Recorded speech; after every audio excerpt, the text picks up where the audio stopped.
Lo vedete questo cartellino rosso che il signor Tremolada rivolge verso Bottino? Ecco, potremmo dire che questo episodio sancisce la svolta della partita. Ma andiamo con ordine. Rosso-blu contro Verdi, quartultimi contro ultimi. Vietato sbagliare. Serie D girone A, Vado Castellazzo. Benvenuti.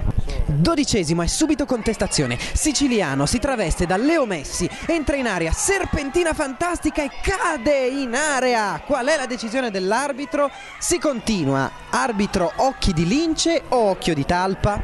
17°, apparecchiate la tavola, cross per Vassallo che si mangia un gol pazzesco, errore che non ci si aspetterebbe da chi l'anno scorso è stato capocannoniere con 25 reti. 28°, se fossimo in un film di villaggio qualcuno chiederebbe chi ha fatto palo? La risposta sarebbe senz'altro Cimino, il Vado si salva. 50 secondi dopo, attenzione, a Piana, salta l'uomo, parte il tiro, Lucia si supera, grandissima parata.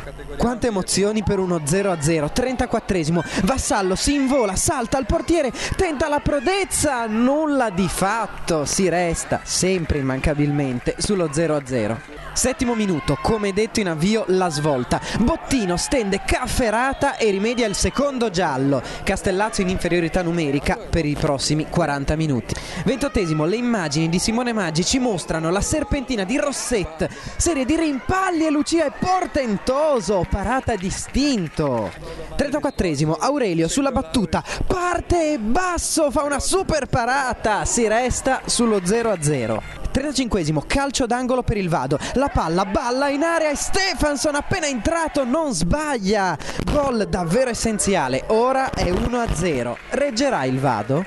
39°, tutti in piedi per Stefansson, palla per lui, stop, controllo e lascia partire un tiro meraviglioso, è un gol esagerato che sancisce la doppietta dell'islandese Gunnar Orvar Stefansson. Vado Ligure che porta a casa una vittoria assolutamente essenziale contro una squadra ultima in classifica. Ora le... E benvenuti, e lo shoot, la bombarda, ci hai rotto.